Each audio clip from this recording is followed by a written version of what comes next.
हुआ। फिर हो गया ना बेटा। हाँ, सम ऑफ द पेन आ रही है, मतलब हो गया। तो अपन क्या करेंगे ना, फॉर्मूले में जैसे एक तो काइनेटिक एनर्जी की जरूरत पड़ती है अपन को, तो अपन को पता है what is kinetic energy, half M V square mass of the body in the velocity of body. अपन ऐसे काइनेटिक एनर्जी कैलकुलेट करते हैं। दूसरा होता है पोटेंशियल एनर्जी। पोटेंशियल एनर्जी वैसे तो अपन लिखते हैं mgh, और mg जो होता है वो होता है force, mass into gravity, gravitational force. तो अपन इसको लिख सकते हैं that is force into distance, ऐसे भी लिख सकते हैं। सो अपन को पता है कि पोटेंशियल एनर्जी जो है ना, that can be written as force into distance. अगर हम फोर्स को डिस्टेंस बिटवीन द बॉडी से मल्टीप्लाई कर दें तो we can write that that is the potential. Third हमको लिखना होता है लीनियर मोमेंटम। लीनियर मोमेंटम जो है वो जो छोटे क्लासेस में हम पढ़ते हैं ना, पी से डिनोट करते हैं, तो P will be equal to M mass into velocity of the particle. Linear momentum मतलब मोशन ऑफ पार्टिकल्स। तो लीनियर मोशन में अपन को क्या पढ़ना होता है, that is mass into velocity लिखना होता है अपन को, दैट इज लीनियर मोमेंटम। तो अगर कोई पार्टिकल मतलब है अपने पास और अगर उसका पाथ जो है वो स्ट्रेट है, तो ये स्ट्रेट पाथ के लिए अपन लिखते हैं उसे लीनियर मोमेंटम। अगर कोई पार्टिकल स्ट्रेट पाथ पे ट्रेवल कर रहा है तो उसके लिए लीनियर मोमेंटम लिखते हैं, और वो एम भी होता है। और अगर कोई पार्टिकल है जिसका पाथ जो है वो सर्कुलर पाथ है, तो उसके लिए अपन को बताना होता है कि सर्किल और पाथ उसका कितना बड़ा सर्किल, मतलब रेडियस कितना है, तो उसको अपन कहते हैं एंगुलर मोमेंटम। उसको अपन लिखते हैं एंगुलर मोमेंटम। और एंगुलर मोमेंटम जो होता है, जो अपन फिजिक्स में पढ़ते हैं कि भाई अगर सर्कुलर पाथ होगा तो हमें रेडियस से कोरिलेट करना होता है। तो मास इनटू वेलोसिटी मतलब वो तो मोमेंटम हो गया, और हमें आर से मल्टीप्लाई करना होता है अगर एंगुलर मोमेंटम लेना है तो फॉर्मूला अपन याद रख सकते हैं, M B R is equal to that M is the mass of the body, V is the velocity of body and R is the radius of that circular path. Physics में अपन उसको moment of inertia और उस वगैरह से वो combine करके formula बनाते हैं।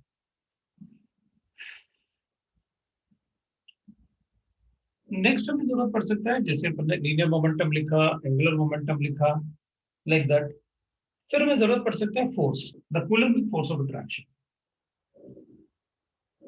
कोलम्बिक फोर्स, ठीक है ना। तो अपन कोलम्बिक फोर्स में क्या लिखते हैं कि जैसे दो पार्टिकल है अपने पास, एक पार्टिकल अपने पास m1 है, दूसरा पार्टिकल अपने पास m2 है, और इनके बीच में डिस्टेंस r है। तो अपन कहते हैं जो कोलम्बिक फोर्स होता है उसको अपन ग्रेविटेशनल फोर्स लिखते हैं, that will be proportional to m1 m2 divided by r square लिखते हैं अपन। बट यहाँ पर हमको इलेक्ट्रोस्टैटिक कोलम्बिक फोर्स चाहिए। Similarly electrostatic coulombic force, electrostatic मतलब अगर सर इलेक्ट्रिक बात चार्ज की बात करें, कुछ बोल रहे थे। नहीं सर। इलेक्ट्रोस्टैटिक फोर्स में अपन क्या करेंगे, दो चार्ज बॉडीज होंगे, ये चार्ज बॉडीज है, और एक पे चार्ज Q1 होगा, एक पे चार्ज Q2 होगा, और इन दोनों के बीच में डिस्टेंस r है। ये Q1 इसका चार्ज है, वो पॉजिटिव चार्ज भी हो सकता है, नेगेटिव चार्ज भी हो सकते हैं, दो पॉजिटिव चार्ज भी हो सकते हैं, दो नेगेटिव चार्ज भी हो सकते हैं।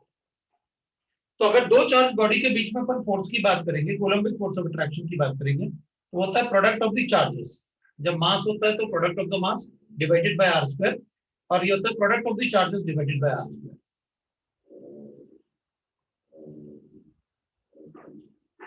तो इसको अपन लिख सकते हैं F इजिकल टू, अपन को प्रोपोर्शनली कांस्टेंट लेना होता है K, तो अपन इसको लिखते हैं K1 K2 divided by R square. ये अपन फोर्स बता सकते हैं, तो force acting on the body वो अपन बोल सकते हैं। सो ये कुछ फॉर्मूले हैं जो अपन को, मतलब अगर दो चार्ज बॉडीज है तो उनके बीच में क्या फोर्स होता है वो अपन बता सकते हैं। अब एक बात और अपन को याद रखना होता है, that is the force of interaction. The force of interaction अगर अपन फोर्स ऑफ इंटरेक्शन की बात करेंगे कि दो पार्टिकल में जो इंटरेक्टिव फोर्स है उसके बारे में बात करें, तो अपन कहेंगे द फोर्स ऑफ इंटरेक्शन, अगर दो पॉजिटिव चार्ज बॉडीज है तो सिमिलर चार्जेस में हमेशा रिपल्शन होता है। अगर पॉजिटिव पॉजिटिव चार्ज होगा तो दोनों में आपस में रिपल्शन होगा। अगर दो नेगेटिव चार्जेस हैं तो भी उनमें आपस में रिपल्शन होगा।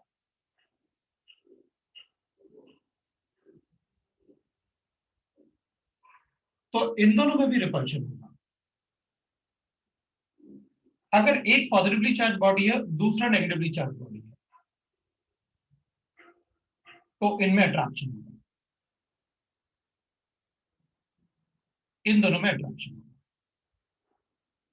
अगर दो बॉडीज में आपस में अट्रैक्शन होगा तो वो और पास आएंगे, उनमें और अट्रैक्शन होगा।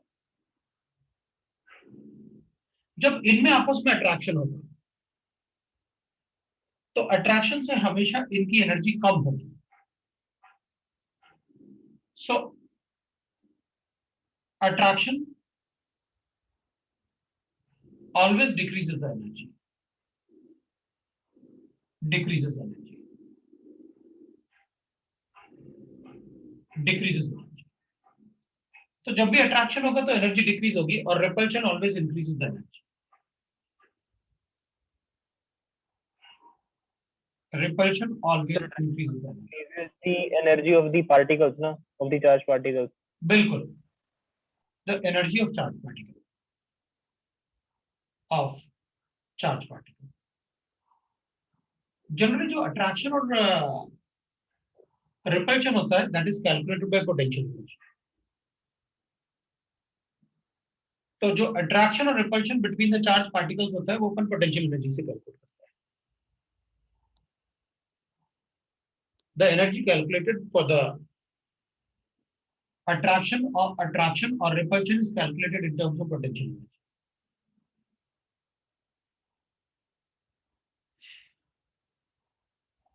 Attraction or repulsion energy is always calculated in terms of potential energy। Repulsion energy is always calculated in terms of potential energy। तो मैं ऐसे लिख सकता हूं कि अट्रैक्शन के लिए अगर एनर्जी हमेशा कम होता है तो पोटेंशियल एनर्जी हमेशा डिक्रीज होगा अट्रैक्शन के लिए, और पोटेंशियल एनर्जी हमेशा इंक्रीज होगा रिपल्शन के लिए। Therefore, potential energy is less than zero for attraction। अगर अट्रैक्शन होगा तो पार्टिकल की एनर्जी, क्योंकि अट्रैक्शन होगा तो पार्टिकल की एनर्जी कम होगी,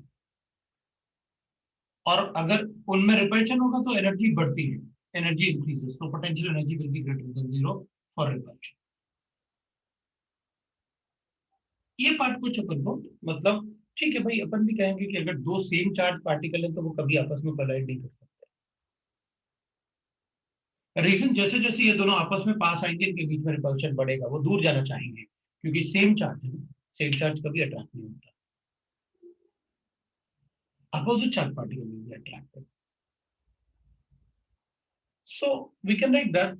अब थोड़ा सा ये पार्ट अपन मतलब फॉर्मूले जो अपन ने फिजिक्स में पढ़ा, मतलब 9th और 10th में इलेक्ट्रोस्टैटिक, वो इलेक्ट्रिसिटी एंड करंट में ये सारा पार्ट अपन पढ़ते हैं चार्जेस के बारे में।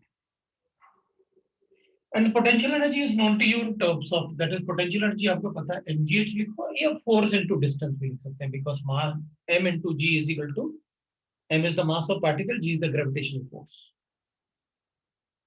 तो उसको मल्टीप्लाई करेंगे, अगर मास into gravitational force, that will become a force, and height को अपन distance लिख लेते हैं between the two charged particles। Potential energy is always calculated with respect of a particle, is always calculated with respect to the other particle। भाई अगर हम potential जैसे इसको ऊपर फेंकेंगे अपन, तो जैसे जैसे ही ऊपर जाएगी इसकी स्पीड कम होती जाएगी, बिकॉज वो ग्रेविटेशनल फोर्स बढ़ता जाएगा नीचे की तरफ। तो पोटेंशियल एनर्जी हमेशा हम किसी भी पार्टिकल का दूसरे पार्टिकल के रिस्पेक्ट में करते हैं।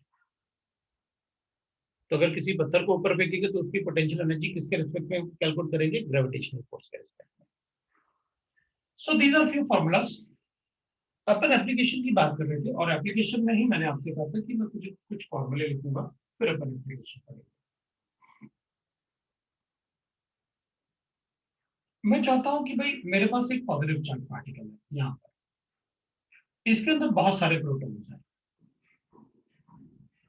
नंबर ऑफ प्रोटॉन को अपन Z से डिनोट कर सकते हैं और अपन को पता है चार्ज ऑफ प्रोटॉन या इलेक्ट्रॉन अगर अपन लिखेंगे तो इक्वल होता है।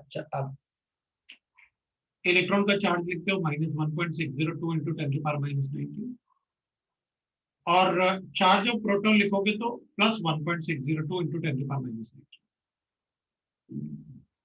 अब प्रोटॉन लिखो या इलेक्ट्रॉन लिखो, चार्ज विल बी इक्वल। ये सिर्फ ये सिग्निफाई करेगा कि ये नेगेटिवली चार्ज है और ये पॉजिटिवली चार्ज है। इसका कैलकुलेशन में कोई रोल नहीं होता। मतलब अगर मुझे ई का वैल्यू कहीं सब्स्टिट्यूट करना है तो वो साइन के साथ कभी सब्स्टिट्यूट नहीं होता है। हम मैग्नीट्यूड लेना होता है, मतलब ये नंबर लेना होता है, ये नहीं लेना होता नेगेटिव। वो सिर्फ ये सिग्निफाई करेगा कि वो नेगेटिव चार्ज। तो ठीक है, अपन को पता है कि भाई न्यूक्लियस के अंदर कितना चार्ज होता है, V होता है। अब इसकी तरफ एक अल्फा पार्टिकल को प्रोजेक्ट करता हूं, मतलब एक अल्फा पार्टिकल को इसकी तरफ बम्बार्ड करता हूं। ये जो अल्फा पार्टिकल था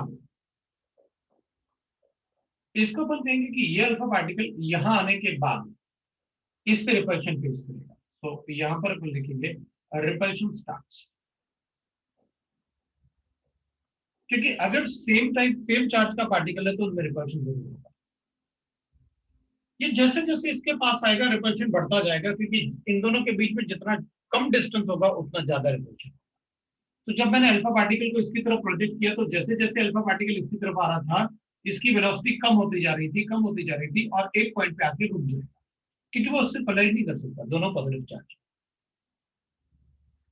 जैसे अपन ने रदरफोर्ड एक्सपेरिमेंट में लिखा था कि only 1 out of 20,000 reflected back. Reflected back में इससे टकराते थोड़ी अपन ने बैक लिखा था, अपन ने कहा था इससे काफी दूर होता है ये अल्फा पार्टिकल। क्यों? दोनों पॉजिटिव उससे रेपेरोकेट में रहते हैं। राइट। Yes sir. तो अपन कहेंगे कि भाई देखो इन दोनों में एक पर्टिकुलर डिस्टेंस आएगा, तो अपन कहेंगे अल्फा पार्टिकल जितना ज्यादा स्पीड से आप देखोगे इसकी तरफ उतना ज्यादा इसके पास जा सकता है, लेकिन कोलाइड नहीं कर सकता। अगर स्पीड स्लो होगा तो हो सकता है यहाँ के रुक जाए, स्पीड अगर ज्यादा होता तो हो सकता है थोड़ा और पास चला जाए यहाँ के। अपन रिज्यूम कर लेते हैं, अभी जो वेलोसिटी आपने ली है वो काइनेटिक एनर्जी बोलेंगे अपन। तो काइनेटिक एनर्जी जो आपने ली है उसके हिसाब से ये पार्टिकल यहाँ आके ये अल्फा पार्टिकल रुक जाता है। तो अगर ये अल्फा पार्टिकल यहाँ आके रुक जाता है तो अपन कहेंगे this will be the distance of closest approach, इससे ज्यादा पास नहीं जा पाएगा। तो काइनेटिक एनर्जी जो आपने दिया उससे, so R not is the distance of closest approach of closest approach. The sir distance R is क्या लिखा है? R naught is the distance between the nucleus of alpha particle and the nucleus of atom जिसकी तरफ अपन ने project किया। ये बिल्कुल वैसे ही है जैसे अपन कहते हैं कि भाई गोल्ड फॉइल है और गोल्ड फॉइल में अपन ने अल्फा पार्टिकल को प्रोजेक्ट किया तो बहुत सारे तो स्ट्रेट निकल गए। आप मुझे वो अल्फा पार्टिकल बताना शुरू कर दिए जो कि वापस आता है, तो वो पैरेलल में जो जाके इस पॉइंट तक जाके रुक जाता है और फिर वापस आता है। तो आप इस वाले पार्ट की बात कर रहे हो जो वापस आता था उससे उसी पैरेलली उसके जाके और एक पॉइंट पर रुकता था और फिर वापस आता था। तो यहां से वहां तक जाने में अल्फा पार्टिकल में क्या हुआ होगा वो आप मुझे बताएं। तो अपन कहेंगे ठीक है भाई, अपन अगर ऐसे लिखेंगे तो अपन कहेंगे जैसे जैसे ये अल्फा पार्टिकल यहां से यहां आएगा तो इसकी काइनेटिक एनर्जी कम होती जाएगी, कम होती जाएगी और एक जगह आके रुक गया, क्योंकि दोनों पॉजिटिव चार्ज।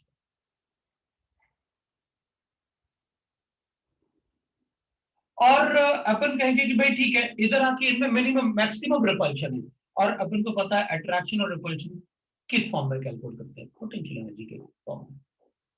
भाई यहाँ मिनिमम रिपल्शन था क्योंकि बहुत दूर था अल्फा पार्टिकल, तो अपन बोल सकते हैं potential energy is equal to 0, क्योंकि अट्रैक्शन शुरू होने वाला है, स्टार्ट्स।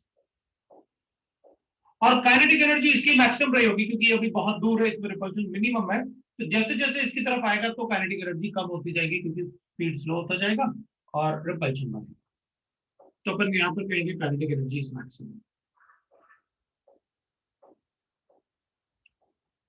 और अगर अपन इसकी बात करेंगे, यहाँ पर बात करेंगे, तो अपन कहेंगे देखो भाई यहाँ पर kinetic energy will become zero.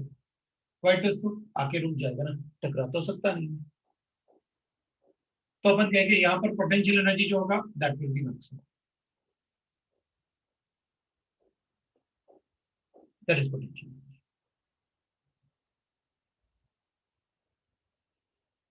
तो ठीक है, विल से दैट कि भाई ठीक है, यहाँ पर काइनेटिक एनर्जी मैक्सिमम है, वहां रुक जाता है इसलिए काइनेटिक एनर्जी जीरो है। यहाँ रिपल्शन मिनिमम है, वहां रिपल्शन मैक्सिमम होगा क्योंकि दोनों का डिस्टेंस बहुत पास होगा। अपन कहेंगे ठीक है, इन टर्म्स ऑफ चार्जेस देखते हैं। भाई इसका चार्ज Q1 ले लेता हूं और इसका चार्ज Q2 ले लेता हूं। आपने Q2 तो मुझे बता दिया, Q2 इज Z इंटू ई, क्योंकि इसमें जितना न्यूक्लियस में चार्ज होगा वही इसका Q2। और इसमें भी मुझे पता है कि हीलियम न्यूक्लियस में, हीलियम में 2 प्रोटॉन होते हैं बिकॉज इट इज लाइक, अगर 2 प्रोटॉन होते हैं तो इसका भी चार्ज आप मुझे बता सकते हो, Z1 इंटू ई कर लो, that is the charge of alpha particle Q1। तो अपन कहेंगे ठीक है सर, यहां पर अपन एक काम करते हैं, एनर्जी ऑफ कंजर्वेशन यूज कर लेते हैं।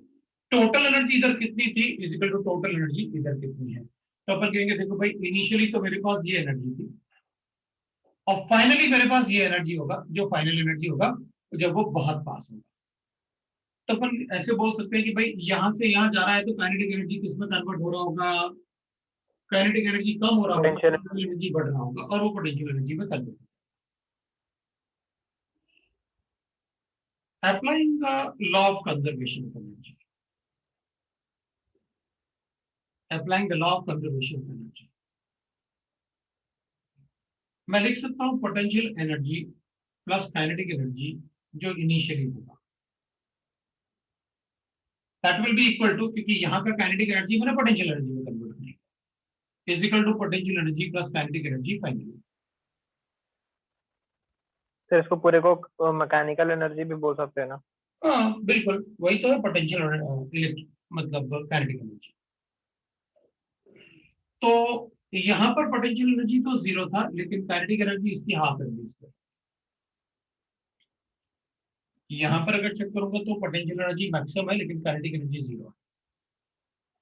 अभी पोटेंशियल एनर्जी लिखूंगा तो क्या होगा, तो पोटेंशियल एनर्जी इसमें होगा कि Z1E into Z2E divided by R, that is the potential energy। अब अपन कहेंगे ठीक है भाई पोटेंशियल एनर्जी, आप बोलो। सर अभी क्या लिखा समझा नहीं। मैंने जो लिखा है वो लिखा हुआ है दैट इज कंजर्वेशन लॉ ना। भाई अपन ने कंजर्व किया कि इधर मैक्सिमम काइनेटिक एनर्जी थी, उधर की तरफ जाएगा तो वो काइनेटिक एनर्जी पोटेंशियल एनर्जी में कन्वर्ट हो जाएगी। जैसे जैसे उधर की तरफ जाएगा तो रिपल्शन की वजह से काइनेटिक इधर जाके रुक जाएगा तो काइनेटिक एनर्जी तो रुका हुआ पे जीरो होगा क्योंकि वेलोसिटी जीरो होगी, रुकेगा तो। लेकिन रिपल्शन तो मैक्सिमम होगा तो पर पोटेंशियल एनर्जी मैक्सिमम होगा। तो अपन ने कहा ठीक है, अगर मान लो शुरू में इसके पास 5 किलो जूल एनर्जी था तो वो सारा का सारा काइनेटिक एनर्जी था। अब उसी को कंजर्व कर लेते भाई, 5 किलो जूल एनर्जी है तो इधर रखो या इधर रखो, रहेगा टोटल 5 किलो एनर्जी। तो ये 5 किलो एनर्जी पहले क्या था, काइनेटिक एनर्जी, जैसे जैसे इधर जा रहा है तो वो 5 किलो एनर्जी पोटेंशियल में कन्वर्ट होता है। जब वो इधर पहुंचेगा तो 5 किलो जूल वो क्या हो गया, पोटेंशियल एनर्जी। तो अपन ने कहा भाई देखो टोटल एनर्जी दोनों सम जो यहाँ था वो 5 किलो जूल था, तो यहाँ भी 5 किलो जूल होगा, तो कंजर्वेशन लिखना और उसे फॉर्मूले के फॉर्म में कंजर्वेशन। यहाँ जो टोटल एनर्जी 5 किलो जूल था, पोटेंशियल तो जीरो था तो काइनेटिक एनर्जी था। और यहाँ पर सिंस रुका हुआ है पार्टिकल क्योंकि ये क्लोजेस्ट डिस्टेंस है तो काइनेटिक एनर्जी जीरो रहा होगा, तो वो एनर्जी क्या होगा, पोटेंशियल। तो पहले लिख दिए पोटेंशियल एनर्जी। अब अपन कहेंगे पोटेंशियल एनर्जी तो आपने ऐसे लिखा हुआ है, फिर आप वो कैसे लिख रहे हैं। तो अपन कहेंगे देख potential energy is equal to होता है force into sir coulombic energy into force into distance लिख लेते हैं चार्ज के फॉर्म में। तो ये फोर्स के चार्ज के फॉर्म में तो अपन को पता है फोर्स क्या होता है, Q1 Q2 divided by R square. और k is a proportionality constant. ये बताया कि Q1 Q2 दोनों चार्जेस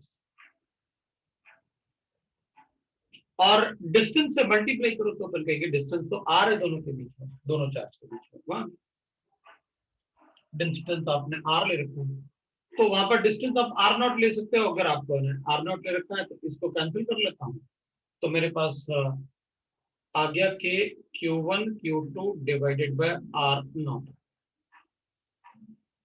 अब Q1 Q2 क्या है, तो अपन कहेंगे वो चार्ज होता है पार्टिकल्स का। इस पे कितना चार्ज है, इस पे कितना चार्ज है, वो उसका चार्ज पार्टिकल्स का। तो इसमें लिख लेते हैं भाई k इंटू Z1 E हो गया अल्फा पार्टिकल के लिए, और Z2 हो गया E हो गया जो इसका चार्ज होगा न्यूक्लियस का, और डिवाइडेड बाय r नॉट वो डिस्टेंस ऑफ क्लोजेस्ट अप्रोच। वही मैंने पोटेंशियल एनर्जी में डिवाइडेड बाय ये r नॉट है तो पहले से r नॉट लिख देंगे, ये r not. So that is how we can write the potential energy। तो अपन कहेंगे अच्छा फिर तो यहाँ सर सीधा सीधा आ गया कि सारा, क्योंकि ये तो जीरो है तो सारा का सारा काइनेटिक एनर्जी किसमें कन्वर्ट हो गया, पोटेंशियल। तो अपने पास हाफ mv² is equal to k Z1e into Z2e divided by r not आ जाएगा। अब यहाँ पर अपन कहेंगे m क्या है, तो अपन कहेंगे यहाँ पर मास काइनेटिक एनर्जी किसका लिया था आपने, काइनेटिक एनर्जी आपने लिया था अल्फा पार्टिकल का। तो मास ऑफ अल्फा पार्टिकल है, वेलोसिटी ऑफ अल्फा पार्टिकल है। k e Z1 is for atomic number है, e is charge of electron r not. तो चलो देखते हैं क्या क्या अपन को पता है। ये अपने पास इक्वेशन आता है। इस इक्वेशन में m अल्फा अपन को पता है वो कांस्टेंट होगा, वो कभी चेंज नहीं होगा। मास ऑफ अल्फा पार्टिकल होता है 4 am और 1 am ही अपन को पता है कितना है, इसलिए मैं इसको लिख सकता हूं इन m के unit this is -27 kg। v alpha is velocity of alpha particle, that is the velocity of alpha particle वो वेलोसिटी है।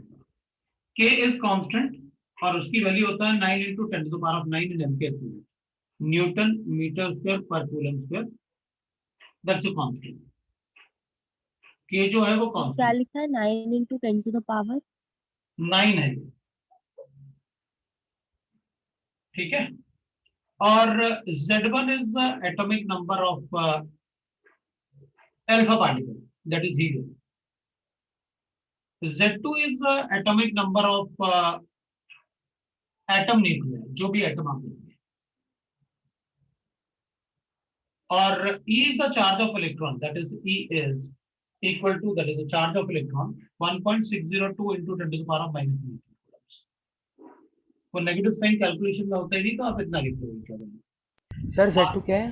Z2 is atomic number of atom nucleus, जो भी एटम यहाँ लोगे आप उसका न्यूक्लियस, ये एटम न्यूक्लियस है। और R not is distance of closest approach, closest approach.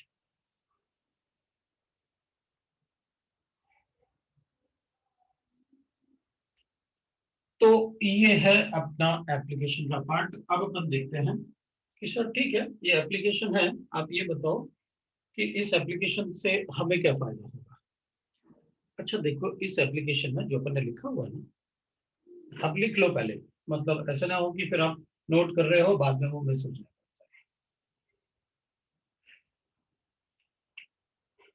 इस वाले पार्ट में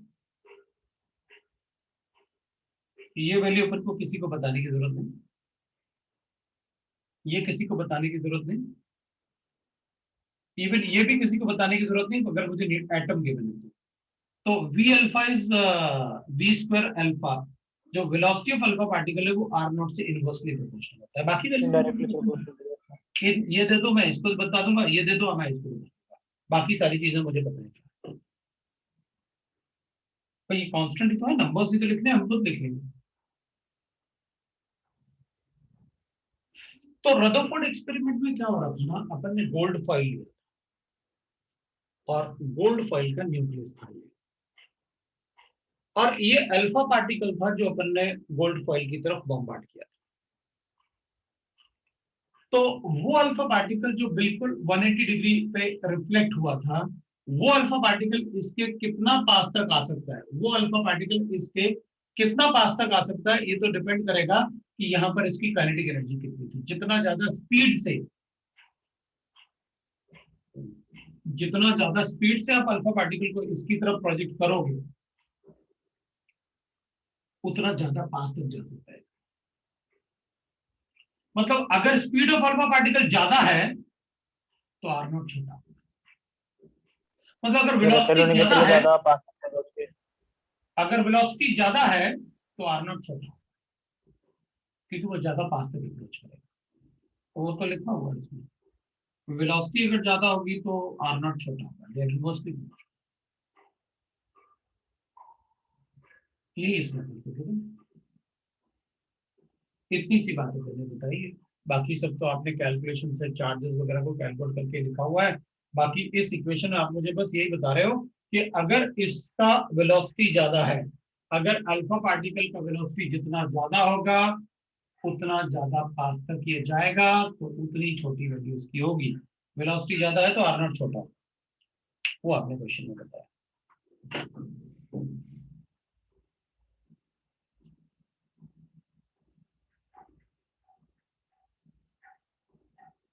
फिर कोई छोटा मोटा calculation,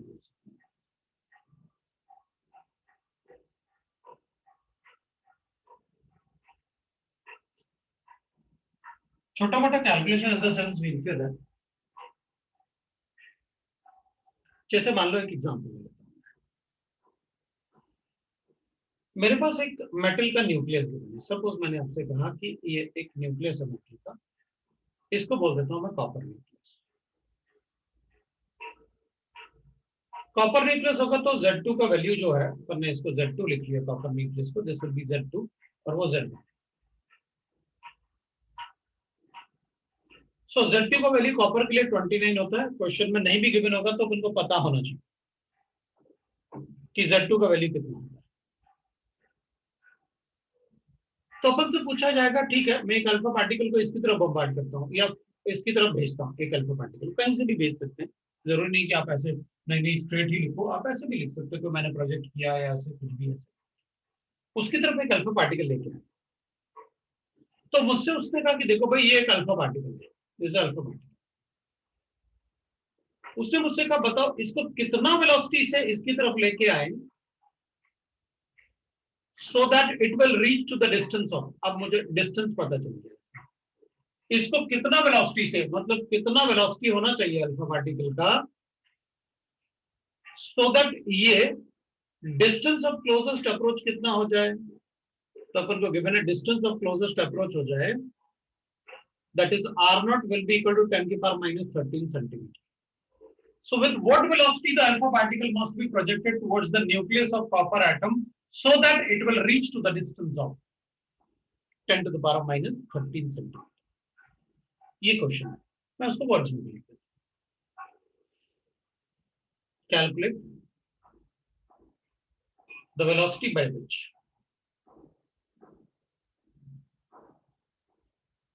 alpha particle is projected towards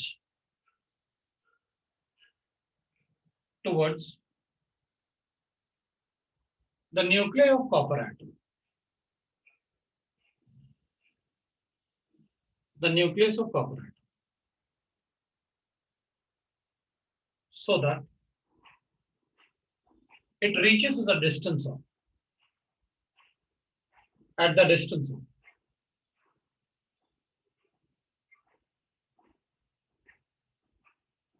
10 की पावर -13 सेंटीमीटर। ये अपना क्वेश्चन है।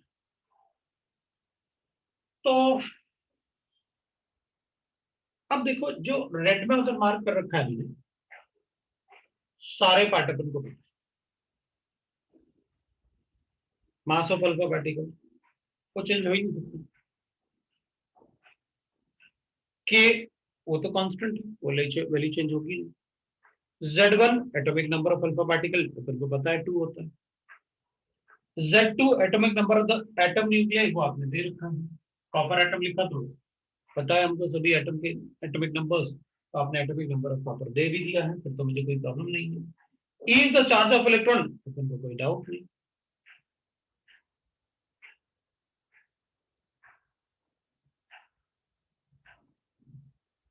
तो हमें वेलोसिटी दे दो, हम आर नॉट कैलकुलेट कर लेंगे, आर नॉट दे दो वेलोसिटी कैलकुलेट कर लेंगे। आपने मुझे आर नॉट दे दिया, मैं वेलोसिटी कैलकुलेट कर लेता हूं। तो ठीक है, will write that 1/2 into mass of alpha particle, 4 into 1.66 into 10 to the power minus 27 kg। m के यूनिट में लूंगा सर, v अल्फा स्क्वायर आपने पूछा है, that is velocity of alpha particle आपने पूछा है, और k 9 into 10 to the power of 9 लिख लेता हूँ m के unit, z1 is 2, z2 is 29 और e को स्क्वायर कर देता हूँ 1.602 into 10 की पावर माइनस 19 का स्क्वायर कर देता हूँ और डिवाइड कर लेता हूँ 10 की पावर माइनस 13। ये तो सेंटीमीटर है ना, ये तो पर सेंटीमीटर है ना, that is velocity is equal to centimetres ना, उसको कन्वर्ट करना है किसमें, मीटर्स में, क्योंकि अपन एमकेएस यूनिट चेक कर रहे हैं ना, यहाँ केजी यूज किया आपने, newton per metre square there KG MKS unit. तो यहाँ पर अपन 10 टू द पावर माइनस 2 से मल्टीप्लाई कर रहे हैं, तो ये मीटर्स में।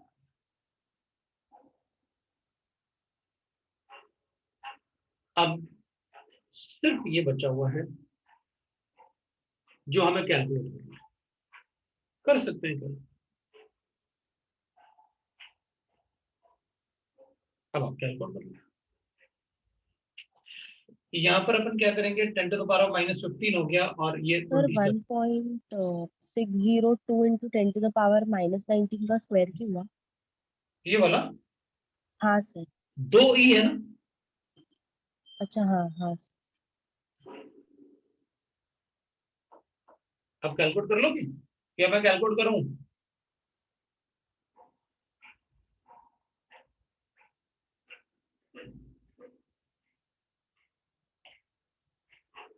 सो 15 plus 27 कितना हो जाएगा भाई, 15 plus 27 that will be 2 can be 142, so 1.66 into 10 to the power of minus 42, ये उधर मल्टीप्लाई इनटू v अल्फा का स्क्वायर है is equal to 9 into 10 to the power of 9 है, 10 की पावर 9 होगा इनटू 29 है और ये 1.66, तो 2.56 कर देता हूँ, तो 16 into 16 ना, so 2.56 into 10 to the power of minus 38। तो पहले मैं माइनस 38 को इससे कैंसिल कर देता हूँ, सो 38 और 42 मतलब -4 बच गया मेरे पास, राइट। अब मैं इसको 1.6 और ये 2.6, तो ये 1.66 है, तो मैं इसको कैंसिल कर देता हूँ, दैट इज ये वैल्यू थोड़ा बड़ा है, तो ये वैल्यू अगर अपन कहेंगे थोड़ा छोटा आना चाहिए, तो 1.6 से थोड़ा छोटा 1.5 के आसपास, सो इसको कैंसिल कर लेता हूँ 1.55 से, so it will be almost 2 times ना, 2 टाइम्स मतलब थोड़ा छोटा हो जाएगा, तो 1.89 ले लेता हूँ, मतलब बहुत ज्यादा डिफरेंस नहीं है, 1.9 या 1.95 ऐसे आ जाएगा।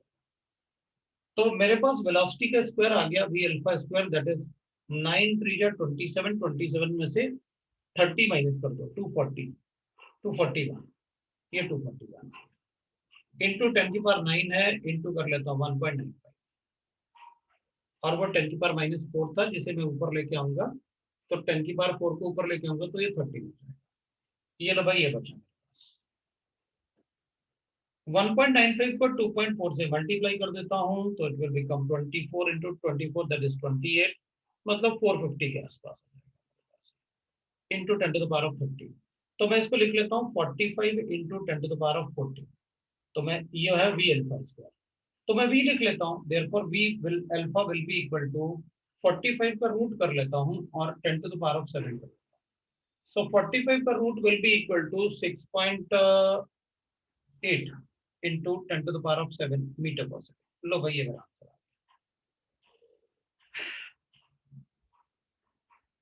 गया, रफली मतलब मैंने कैलकुलेट कर लिया कि इसके आसपास मेरा आंसर आना चाहिए, मतलब 6.5 से 7 के आसपास मेरा आंसर हो जाएगा, क्योंकि मैंने राउंड ऑफ किया था, पर 10 की पावर 7 करेक्ट। तो will have the answer like this कि अगर अपन किसी अल्फा पार्टिकल को इसकी तरफ प्रोजेक्ट करेंगे, अगर मुझे आप आर नॉट दे दो मैं वेलोसिटी बता दूंगा, अगर आप मुझे वेलोसिटी दे दो मैं आर नॉट बता दूंगा। ये ज्यादा होगा तो ये छोटा हो जाएगा, अगर ये ज्यादा होगा तो ये छोटा हो जाएगा, वही सोचता। ये एप्लीकेशन होता है अल्फा पार्टिकल का। शायद अपन से पूछने की काइनेटिक एनर्जी और potential energy conserve. This is that application of Rutherford experiment. ये रदरफोर्ड एक्सपेरिमेंट होता है।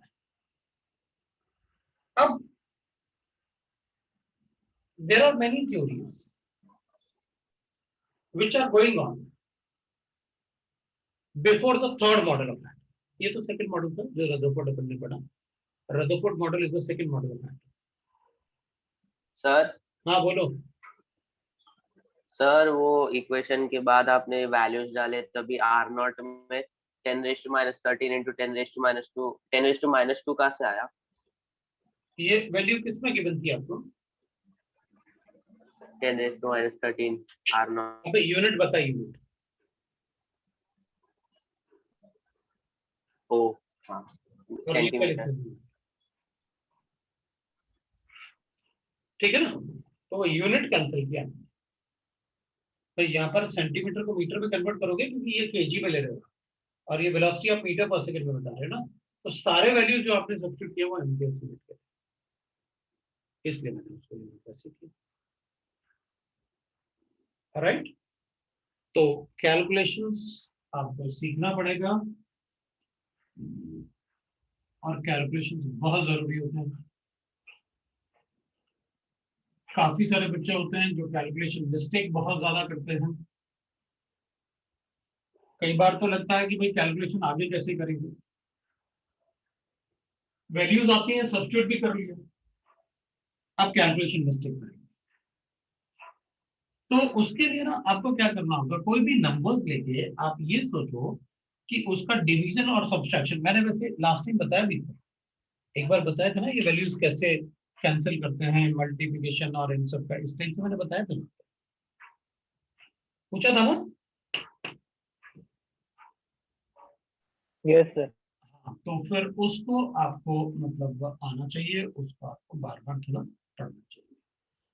तो अपन को पता चल गया कि कितने वेलोसिटी से अपन को अल्फा पार्टिकल को न्यूक्लियस ऑफ कॉपर एटम की तरफ भेजना पड़ेगा, इस वेलोसिटी से, so that it will reach at a distance of 10 to the power minus 13 centimetre. ये अपन बता सकते हैं।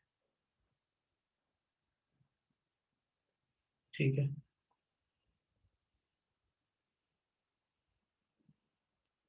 चलो तो ठीक है, we can say that we can write like this.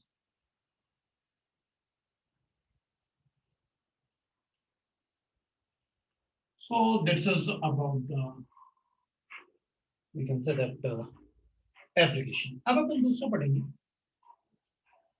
Planck quantum theory.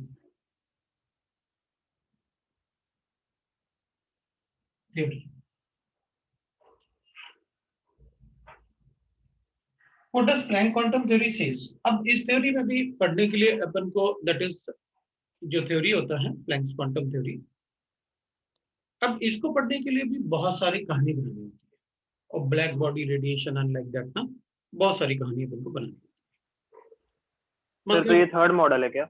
नहीं, अभी तो थर्ड मॉडल में काफी टाइम लगेगा, अभी अपन को प्लैंक क्वांटम थ्योरी पढ़ना होगा। तो मैं थोड़ा सा पार्ट जो है ना, जो अपन से कभी पूछते नहीं, लेकिन प्लैंक क्वांटम थ्योरी तक पढ़ने के लिए अपन को कई बार उसे डिस्कस करना पड़ता है। जैसे अपन को प्रूव करके मतलब थोड़ा सा अपन को ये प्रूव करके बताना पड़ता है कि देखो भाई, जो लाइट रेज होते हैं ना, लाइट रेज, उन लाइट रेज में पार्टिकल कैरेक्टर भी होता है और वेव कैरेक्टर भी होता है, दोनों टाइप का लाइट रेज। तो जब कोई लाइट रेज, मतलब जैसे अपन को लाइट है, एक बल्ब है अपने पास, और इस बल्ब से मान लो मैंने आपसे कहा कि ये लाइट निकलता है, तो अपन कहते हैं भाई ये लाइट का तो वेव कैरेक्टर होता है, ऐसे वेव्स निकलते हैं, लाइट रेज निकलते हैं, है ना।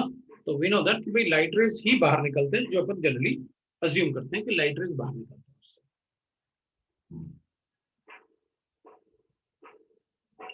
लेकिन अपन क्या बोलते हैं कि भाई dual character of electromagnetic radiation, magnetic radiation. That is, dual character of electromagnetic radiation का मतलब होता है particle as well as wave character, particle as well as a wave character of electromagnetic radiations, magnetic radiations. मतलब light में particle character भी होता है और वेव कैरेक्टर भी होता है। तो अपन कहेंगे हमें कैसे पता, तो न्यूटन्स का कॉर्पसूल थ्योरी है, अपन कहेंगे होगा, हमें नहीं पता, लेकिन आप बताओ करना क्या। तो मैं कहूंगा देखो, अगर किसी भी मतलब कोई भी चीज है, कोई भी सब्सटेंस है, अगर वो स्ट्रेट पाथ में ट्रैवल कर सकता है तो उसमें पार्टिकल कैरेक्टर होगा। कोई भी चीज अगर स्ट्रेट पाथ में ट्रेवल कर सकता है ना, कर सकता है, नहीं कर रहा है, नहीं कर सकता है, तो वो पार्टिकल कैरेक्टर होगा। अब कुछ छोटे पार्टिकल ऐसे भी होते हैं जो स्ट्रेट पाथ में तो ट्रेवल करते हैं लेकिन इन फॉर्म ऑफ वेव्स, जैसे लाइट रेज होते हैं। लाइट रेज स्ट्रेट पाथ में ट्रेवल तो करते हैं लेकिन वेव के फॉर्म में करते हैं। तो इसका मतलब है उनमें पार्टिकल कैरेक्टर है क्योंकि वो स्ट्रेट पाथ है, और वेव कैरेक्टर है क्योंकि in terms of wave, in form of wave वो ट्रेवल करते हैं। So the travel in form of wave, particle character because they travel in a straight line. As they travel in straight line, right now they travel in straight path. तो अगर कोई भी अगर straight path पे जाता है तो अपन कहते हैं straight path पे होगा तो उसमें particle character होगा, और straight path पे जा रहा है लेकिन in form of wave, तो अपन कहेंगे उसमें दोनों कैरेक्टर। तो फोटॉन्स में दोनों कैरेक्टर होते हैं, लाइट में दोनों कैरेक्टर होंगे, तो अपन कहेंगे प्रूव कर दिया। तो एक्सपेरिमेंट लाइक जो एक्सपेरिमेंट होते हैं ना, जैसे black body radiation, body radiation, या फिर photo electric effect, electric effect, इनको अपन तभी प्रूव करके दिखा सकते हैं, और लाइट दोनों ही शो करता है। फोटो इलेक्ट्रिक इफेक्ट भी अपन को काफी डिटेल में पढ़ना है। ये दोनों ही तभी अपन बता सकते हैं, अगर ये दोनों इफेक्ट लाइट तभी शो कर सकता है अगर लाइट में पार्टिकल कैरेक्टर है, नहीं तो ये इफेक्ट हो ही नहीं सकते। Can be explain experiment like this and this can be explain. इनको अपन तभी एक्सप्लेन कर सकते हैं if light has particle character, light has particle character,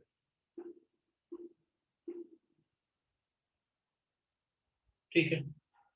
और एक्सपेरिमेंट लाइक जो लाइट का नेचर होता है, एक्सपेरिमेंट लाइक जैसे अपन कहेंगे interference of waves, interference of waves, diffraction of waves, diffraction of waves Sir, what is only be diffraction? explained, बोलो, What is diffraction? Can only B explain. हाँ तो भाई देखो, मैंने सिर्फ आपको इफेक्ट बताए, मुझे ये बिल्कुल पढ़ाने की जरूरत नहीं है कि भाई इंटरफेरेंस से क्या होगा, मैं बताता हूँ लेकिन आइडिया आपको दूंगा। Can only B explain if light has wave character, if light has wave character, अगर लाइट में वेव कैरेक्टर है तभी बता पाएंगे। फोटो इलेक्ट्रिक इफेक्ट भी डिटेल में पढ़ा है। इंटरफेरेंस का मतलब ये होता है, देख अगर लाइट को अपन ऐसे करते हैं कि रूम में एक बल्ब ऑन करते हैं, थोड़ा ब्राइटनेस आएगी, अगर दो बल्ब ऑन करेंगे तो और ज्यादा ब्राइटनेस आएगी, अगर तीन बल्ब ऑन करेंगे तो और ज्यादा ब्राइटनेस आएगा। इसका मतलब है एक बल्ब के वेव्स दूसरे बल्ब के वेव से इंटरफेयर करेंगे, थर्ड बल्ब का इंटरफेरेंस करेगा, और ये सब मर्ज करके एक बड़ा इंटरफेरेंस से एक बड़ा वेव बनेगा, तो ब्राइटनेस बढ़ गई। That is called interference. मतलब वेव्स उसमें ऐड अप हो रहे हैं। जैसे टीवी रिमोट में अपन क्या करते हैं, तो बस प्रेस कर देते हैं, लेकिन उसमें क्या हो रहा होता है, वो डिफरेंट वेव्स को जनरेट करके मर्ज करके बड़ा वेव बना देता है, वॉल्यूम बढ़ के। That is interference. और जब कम करना होता है तो वो क्या करता है, अगर एक वेव का डायरेक्शन ये है तो दूसरे वेव जो अपन कम करते हैं तो वो क्या करता है कि वो दूसरे डायरेक्शन में एक वेव बना देता है। ज्यादा कम करना है तो ज्यादा बड़ा बना देगा, जीरो करना है तो इसके बराबर ही बना देगा। वो सारा फिजिक्स का पार्ट है, केमिस्ट्री का पार्ट नहीं। मैंने तो सिर्फ आपको बताया इंटरफेरेंस होता है। डिफ्रैक्शन मतलब अगर मान लो एक वेव ऐसे आ रहा है, अगर मैं दूसरी तरफ से दूसरा वेव ऐसे ले जाऊं तो ये दोनों आपस में टकरा के क्या होंगे, खत्म हो जाएंगे, इंटरफेयर करेंगे एक दूसरे को। जैसे आपने देखा होगा ना, वो सी में कभी कभी अपन देखेंगे एक वेव ऐसे आ रहा है और दूसरा वेव भी उसके बिल्कुल ऐसे आके दोनों ऐसे हुए, तो diffraction, diffraction, that is diffraction. Interference मतलब उससे बड़ा वेव बन जाएगा, बहुत सारे वेव मिलकर बड़ा वेव बन जाएगा, दैट इज कॉल्ड इंटरफेरेंस। तो वो सब लाइट का फिनोमेना आप फिजिक्स में पढ़ोगे। वो वेव ऑप्टिक्स आपको बहुत बड़ा चैप्टर होता है, वेव ऑप्टिक्स 2 महीने के आसपास चलता है। तो ये सारा पार्ट फिजिक्स का है। मैंने तो सिर्फ ये बताया कि देख भाई, लाइट में ड्यूअल कैरेक्टर होता है और वेव कैरेक्टर तो अपन सबको पता है कि लाइट की ब्राइटनेस वाला पार्ट तो सभी को पता है, वो बल्ब ऑन करके चेक कर लो। अच्छा, ये इंटरफेरेंस की वजह से होता है। और फोटो इलेक्ट्रिक इफेक्ट वगैरह और ब्लैक बॉडी रेडिएशन अपन बता सकते हैं कि भाई ये तभी हो सकता है जब पार्टिकल कैरेक्टर होगा, और लाइट में पार्टिकल कैरेक्टर होता है अगर मान लो किसी बल्ब के पास आप ऐसे हाथ ले जाओ, तो जिस बल्ब के पास लेके जाओगे तो हाथ थोड़ी देर में गर्म हो जाएगा, ऐसे दूर होगा तो नहीं होगा, लेकिन बल्ब के पास लेके जाओ तो वहां पर वो गर्म हो जाएगा। गर्म होने का रीजन क्या है, क्योंकि उससे जो फोटोन निकल रहे हैं ना, वो आके अपने इससे टकरा रहे हैं हाथ से। जब हाथ से टकराएंगे तो जो फोटोन का वेलोसिटी था ना, वो उसमें स्ट्राइक करके पोटेंशियल एनर्जी में कन्वर्ट हो रहा है। जैसे मान लो फिर क्या करेंगे ना, एक बुक रखा हुआ टेबल पे, उस बुक को नीचे गिरा दो, तो जितना ज्यादा हाइट से बुक नीचे गिरेगा ना, वो फ्लोर उस जहां वो बुक स्ट्राइक करेगा ना, वो फ्लोर उतना ज्यादा गर्म होगा उस जगह। क्यों? क्योंकि जितना ज्यादा हाइट से गिरेगा उतना ज्यादा उसमें काइनेटिक एनर्जी आएगा, और नीचे जब वो फ्लोर को टकराएगा तो वो पोटेंशियल एनर्जी में कन्वर्ट हो जाएगी, काइनेटिक एनर्जी। जैसे वाटरफॉल होगा, जितना बड़ा वाटरफॉल होगा नीचे उतना ज्यादा पानी गर्म होता है, वार्म होता है वाटरफॉल।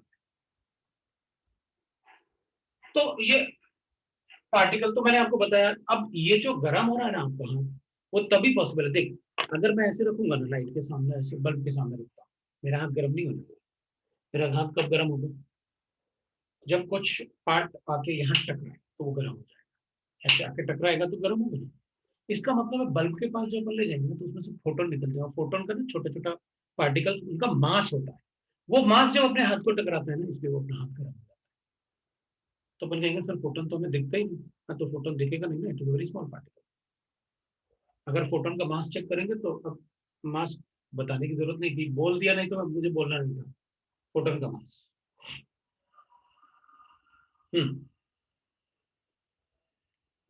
मास ऑफ फोटोन, कोई पूछने वाला नहीं है फिर से, what is the mass of photon. लेकिन उसका भी मास होता है और बहुत छोटा मास है। इलेक्ट्रॉन तो फिर भी बहुत बड़ा होता है उसके कंपैरिजन। तो ये जो एक्सपेरिमेंट थे ना, इस टाइप के जो एक्सपेरिमेंट होते हैं, जिन एक्सपेरिमेंट में अपन कहते हैं ब्लैक बॉडी रेडिएशन या फोटो इलेक्ट्रिक इफेक्ट, इस टाइप के एक्सपेरिमेंट अपन को बताते थे कि लाइट में जो है वो पार्टिकल कैरेक्टर है, और इस टाइप के एक्सपेरिमेंट जो है वो बताते हैं अपन को कि लाइट में जो है वो वेव कैरेक्टर है। तो अपन ने डिसाइड किया कि भाई लाइट में ना दोनों कैरेक्टर है। लाइट स्ट्रेट पाथ पे ट्रेवल करता है। वो लेजर टॉर्च देखा होगा आपने, रेड कलर का, बहुत दूर तक जाती है उसकी लाइट, लेजर टॉर्च की, स्ट्रेट लाइन में, लेकिन उसमें भी वेव्स होते हैं because there is a photon. It travel on a straight path, so it has a particle character, and but in form of waves. So particle as well as wave character. अब black body radiation में क्या होता है ना, जैसे अपन लिखेंगे black body radiation, तो अपन कहते हैं कि भाई ब्लैक बॉडी रेडिएशन में, बॉडी रेडिएशन, वैसे तो ब्लैक बॉडी कुछ होता नहीं है ना, ब्लैक बॉडी कुछ होता नहीं है। अपन क्या बोलते हैं, जैसे मान लो लाइट मेरे टी शर्ट पे फॉल कर रहा है, लाइट में अपन सबको पता है वेव क्यों होता है। तो मेरा टी शर्ट रेड दिखने का रीजन ये है क्योंकि व्हाइट लाइट में ये सभी कलर्स होते हैं, इनमें से ये सारे कलर्स जो है वो एब्जॉर्ब हो गए, रेड रिफ्लेक्ट हो गया, इसलिए ये ब्लू, ये रेड दिख रहा है। मतलब अगर इसमें से मान लो कोई टी शर्ट अपन को ब्लू कलर का दिख रहा है, तो ब्लू कलर का रीजन क्या होगा, बिकॉज बाकी कलर्स क्या हो गए, एब्जॉर्ब हो गए, तो ब्लू रिफ्लेक्ट हुआ, तो वो अपन को दिख रहा है इसमें। अगर सारे ही कलर एब्जॉर्ब हो जाए तो ब्लैक। ब्लैक। सर कुछ नहीं दिखेगा सर, डार्कनेस। डार्कनेस नहीं दिखेगा, जिस पे फॉल कर रहा है उससे कुछ रिफ्लेक्ट नहीं हुआ, वो सारे ब्लैक बॉडी। हाँ तो वो चीज नहीं दिखेगी, ब्लैक दिखेगी वो। हाँ वो ब्लैक दिखेगी। तो ब्लैक बॉडी का मतलब जैसे ये ब्लैक बॉडी होगी, कोई ऐसे थोड़ी होता है स्पेशल टाइप का, चलो बॉडी बना, आप इसको पेंट कर दो ब्लैक कलर, हो गया ब्लैक बॉडी। तो ब्लैक बॉडी वो होता है जिसपे कोई भी कलर फॉल करे वो एब्जॉर्ब हो जाएगा। और अगर अपन ब्लैक बॉडी को हीट करेंगे तो जैसे जैसे टेम्परेचर बढ़ेगा वैसे वैसे उसका एनर्जी बढ़ेगा, एनर्जी बढ़ेगा तो फ्रीक्वेंसी बढ़ेगा, फ्रीक्वेंसी बढ़ेगा तो वेवलेंथ कम होगा। मतलब ब्लैक बॉडी वो होता है जिसपे सारे रेडिएशन को एब्जॉर्ब भी कर सकता है, और अगर उसे हाई टेम्परेचर पे गर्म करो तो वो सारे रेडिएशन रिफ्लेक्ट भी करता है, उसमें से सारे रेडिएशन निकलते हैं। That is called black body. Body which can absorb all radiations falling on it,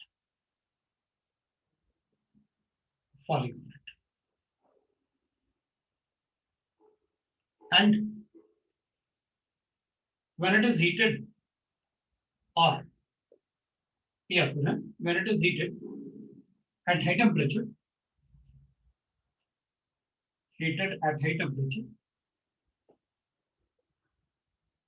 it can emit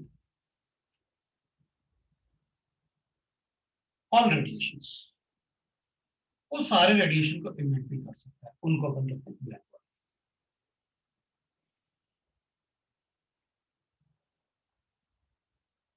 अब लेकिन जब हमने कहा ठीक है भाई, मतलब एक बॉडी है जो मतलब अपन हीट करेंगे तो वो उस टाइप की बॉडीज को अपन ब्लैक बॉडी बोलते हैं। एक एक्सपेरिमेंट लेते हैं एग्जांपल में, हीटिंग ऑफ आयरन रॉड। अगर अपन एक आयरन रॉड ले लेते हैं और उसको हीट करते हैं, राइट, एक मिनट रुकना, टाइम देख लो थोड़ा सा, अपन रुक जाते हैं क्योंकि 5 मिनट के बाद मेरा क्लास है, तुम्हारा भी होगा, और अपन इसको क्योंकि अब अपन इसको कोरिलेट करेंगे पूरा ड्यूअल कैरेक्टर ऑफ लाइट। तो आपका नेक्स्ट होमवर्क है डीपीपी 3 and 4। आपके पास डीपीपीज है? नहीं सर, आप भेज देना ना। चलो, तो अगर मैंने डीपीपी शाम तक नहीं भेजा ना, मतलब मेरा क्लास है 9:30 तक, तो तुम मुझे याद दिलाना, अगर 9:30 से 10 तक तुमको डीपीपी नहीं भेजा ना मैंने, तो मुझे याद दिला देना सर डीपीपी भेजो, तो मैं ना सॉफ्ट कॉपी भेज दूंगा डीपीपी की। ठीक है सर। ठीक है ना, तो मुझे याद दिला ओके देना, सर। ठीक है। और अगर हाँ, सर। ग्रुप पे नहीं बोला तो पर्सनली मतलब फिर करना, तो मतलब पर्सनली डाल देना उसमें, तो मैं पर्सनली भी कभी भी चेक करता हूँ तो देख के मैं कर दूंगा उसको, ठीक है ना, भेज दूंगा, ठीक है soft. Bye sir, thank you sir. चलो भाई, bye. Okay sir, bye. Bye. Thank you.